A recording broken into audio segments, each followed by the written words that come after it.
Assalamualaikum warahmatullahi wabarakatuh. Apa kabar Bapak Ibu guru hebat se-Indonesia? Perkenalkan, saya Endang Desrianti, salah satu pengajar di SMK Negeri 1 Sijunjung, Kabupaten Sijunjung, Provinsi Sumatera Barat. Pada apresiasi GTK tahun 2025 di kategori GTK Dedikatif, izinkan saya menampilkan sebuah video dengan judul Guruku Panutanku. Selamat menyaksikan.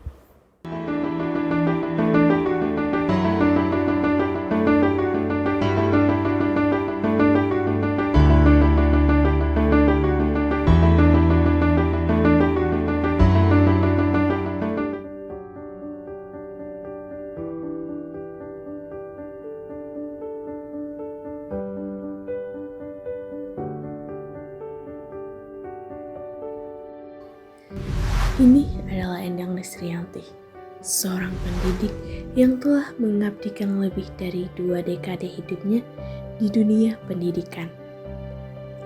Lahir pada tanggal 21 Januari 1986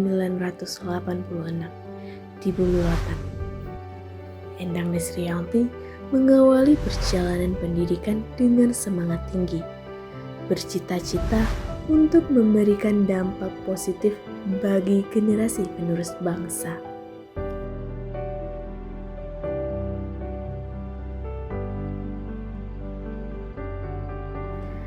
Setelah menyelesaikan pendidikan S1 Pendidikan Bahasa Sastra Indonesia dan Daerah Universitas Negeri Padang tamatan 2009,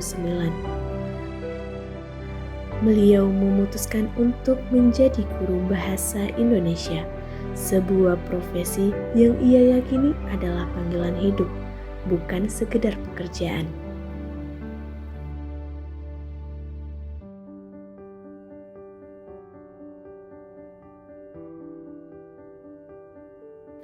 Sebagai seorang guru, Endang Desrianti memiliki filosofi pengajaran yang sederhana namun mendalam. Pendidikan adalah proses yang harus berjalan dengan hati dan disiplin. Beliau percaya bahwa tidak hanya ilmu yang harus disampaikan kepada siswa, tetapi juga sikap dan karakter.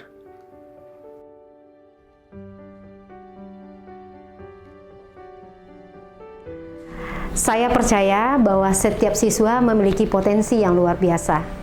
Maka untuk itu saya harus memberikan mereka kesempatan untuk berkembang sesuai dengan karakter mereka masing-masing. Tentunya untuk bisa sampai kepada hal tersebut, siswa kita harus kita bimbing dan kita tuntun untuk lebih bekerja keras. Disiplin dan tanggung jawab adalah 2 prinsip utama dalam pengajaran beliau.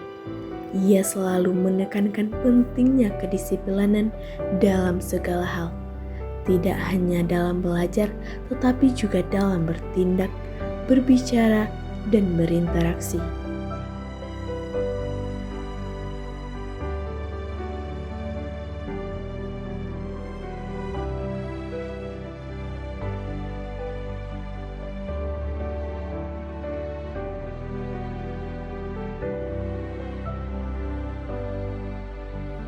Bu Endang Desrianti itu tegas, tapi dia mempunyai cara untuk membuat kita lebih baik.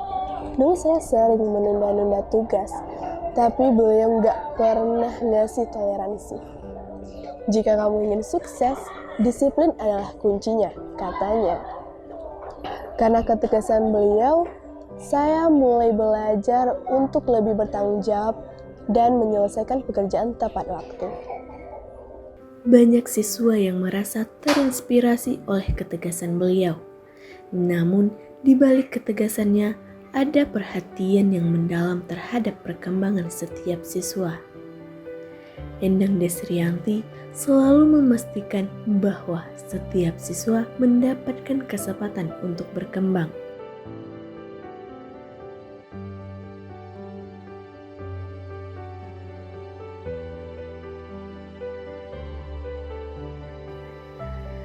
Tentu menjadi seorang guru bukanlah hal mudah. Ada banyak tantangan yang harus dihadapi, Seperti diakui oleh Endang Desrianti, salah satu tantangan terbesar adalah bagaimana membangkitkan semangat belajar di kalangan siswa yang kurang termotivasi.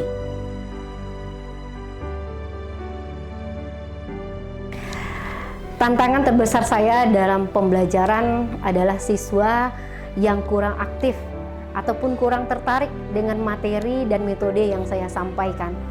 Tentunya hal ini saya harus mencari cara agar siswa ini tetap terlibat aktif dalam proses pembelajaran. Salah satu cara atau metodenya yaitu menghubungkan materi dan pembelajaran tersebut dengan kehidupan nyata mereka. Tentunya hal ini akan memberikan dampak yang luar biasa kepada mereka. Salah satunya mereka akan lebih menghargai ilmu yang mereka dapatkan. Berbagai metode diajarkan oleh Endang Desrianti untuk membuat pembelajaran lebih menarik dan relevan. Mulai dari proyek kelompok hingga diskusi interaktif, beliau terus berinovasi agar siswa tidak hanya belajar di dalam kelas, tetapi juga belajar dari kehidupan. Seiring berjalannya waktu, dampak dari pengajaran Endang Desrianti tidak hanya dirasakan oleh siswa, tetapi juga oleh seluruh komunitas sekolah. Banyak siswa yang berhasil mencapai impian mereka berkat dedikasi dan perhatian yang diberikan oleh beliau. Bu Endang mengajarkan kami lebih dari pelajaran biasa. Beliau mengajarkan kami tentang pelajaran hidup. Belajar tentang bagaimana cara bertanggung jawab, tidak mudah menyerah. Saya pikir itu adalah pelajaran yang paling berharga di hidup ini.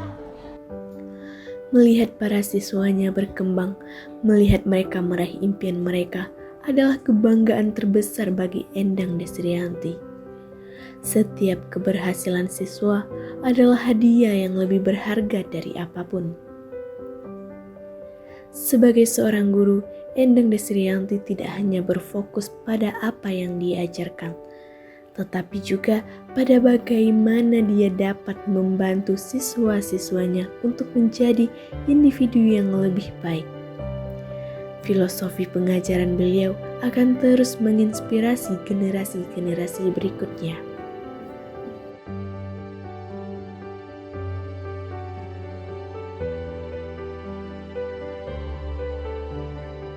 Apa yang membuat Ibu tertarik untuk menjadi seorang guru? Sebenarnya kalau dibilang tertarik untuk menjadi seorang guru, yang menyebabkan saya menjadi seorang guru atau ibu menjadi seorang guru adalah seorang guru juga. Karena termotivasi dari salah seorang guru yang menjadi model bagi ibu saat itu jadi siswa. Jadi melihat beliau mengajar, melihat beliau dekat dengan anak-anak, membuat itu menjadi latar belakang utama. Ternyata profesi guru itu profesi yang menyenangkan, profesi yang sangat mulia. Kita bisa berbagi ilmu kepada anak-anak kita. Itulah dasarnya kira-kira. Apa tantangan terbesar yang pernah Ibu hadapi sebagai guru dan bagaimana cara Ibu mengatasinya? Kalau dikatakan tantangan terbesar, sebenarnya kalau kita lihat ke zaman sekarang itu tantangannya banyak. Salah satunya adalah Ananda Ibu yang sedang berada di zaman Gen Z ini ya. Mereka akan lebih banyak mungkin literasinya kurang, apanya kurang. Jadi tantangan terbesar itu adalah menghadirkan pembelajaran yang menarik di dalam kelas sehingga pembelajaran itu dapat memfasilitasi kebutuhan dari anak-anak atau siswa ibu yang berada di kelas. Ya, cara mengatasinya memang kita sebagai seorang guru kita harus lebih update akan ilmu, lebih update akan metode-metode, dan salah satunya kita harus mengenali dahulu kebutuhan peserta didik kita atau siswa-siswa kita di dalam kelas. Bagaimana cara Ibu tetap termotivasi dan menjaga semangat meski menghadapi tekanan atau kesulitan? Agar tetap termotivasi, agar tetap bersemangat di dalam kelas, meyakinkan diri bahwa saat kita masuk ke dalam kelas itu ada anak-anak yang sedang menunggu ilmu yang kita berikan di hari itu, dan melihat senyum mereka di pagi hari itu suatu hal yang menjadi penyemangat bahwa kita harus memberikan yang terbaik untuk anak-anak kita di hari ini, begitupun di hari besok. Hari ini harus lebih baik dari hari kemarin harus lebih baik lagi dari hari yang telah kita lewati. Jadi penyemangat itu ya memang mereka, saat kita masuk ke kelas, kita menyapanya, jadi ada beribu harapan yang tertumpang ke pundak anak-anak kita ini, dan tentunya itu berawal dari kita sebagai seorang guru. Seperti itu kira-kira. Bagaimana Ibu melihat hubungan antara guru dan siswa? Apa yang harus dimiliki oleh seorang guru untuk bisa menjadi panutan? Yang pertama, kalau melihat hubungan siswa dan guru, yang jelas guru itu kan digugu dan ditiru.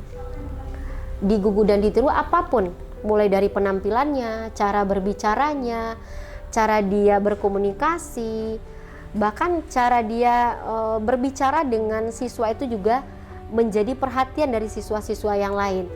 Jadi kalau kita berbicara panutan, untuk bisa menjadi guru yang memang diidolakan siswa, otomatis kita harus berbenah diri dulu. Karena guru itu harus menuntun, harus membimbing. Dan itu ditunggu oleh anak-anak kita. Mereka saat kita masuk ke kelas, mereka sedang menunggu kita dengan harapan hari ini mereka akan belajar dengan giat, dan itu tergantung dari kita sebagai seorang guru menghadirkan pembelajaran yang berpihak kepada mereka. Apa pesan terakhir yang ingin Ibu berikan kepada rekan guru dan calon guru di luar sana? Kepada rekan guru, tentunya untuk menjadi seorang guru itu tidak mudah. Menjadi seorang guru itu pun tidak susah. Tapi dia dikatakan profesi yang sangat mulia, iya. Tapi kalau saat sekarang ini kita bukan hanya berhadapan dengan siswa saja, kita juga berhadapan dengan orang tua yang mayoritas terlahir dari anak-anak Gen Z ini. Tentunya tantangannya akan beda kalau orang tua yang dahulu. Dan yang jelas kalau kita sebagai seorang guru, kita jangan putus asa. Kita harus terus memberikan yang terbaik untuk dunia pendidikan Indonesia. Kita harus melatih, mengasah kemampuan kita terus agar apa yang kita berikan untuk anak-anak kita di kelas betul-betul memenuhi kebutuhannya. Selanjutnya kalau berbicara untuk calon guru, untuk adik-adik mahasiswa yang sedang proses menuju jadi guru, belajarlah yang giat, ikut aktiflah terlibat kegiatan organisasi. Karena saat kita menjadi seorang guru, kita bukan hanya mengajar di kelas, kita bukan hanya mendidik kelas, kita juga mendidik di luar. Bagaimana kita mengembangkan potensi anak-anak kita yang di luar akademik, misalnya kegiatan-kegiatan ekstrakurikuler, otomatis itu bisa calon-calon guru dapatkan di perguruan tinggi. Jadi harus seimbang, pembelajaran juga dan segi akademik juga, tapi non akademik pun harus kita tingkatkan. Yang jelas menjadi guru itu profesi yang luar biasa, menjadi guru itu hebat, menjadi guru itu membuat kita selalu bahagia.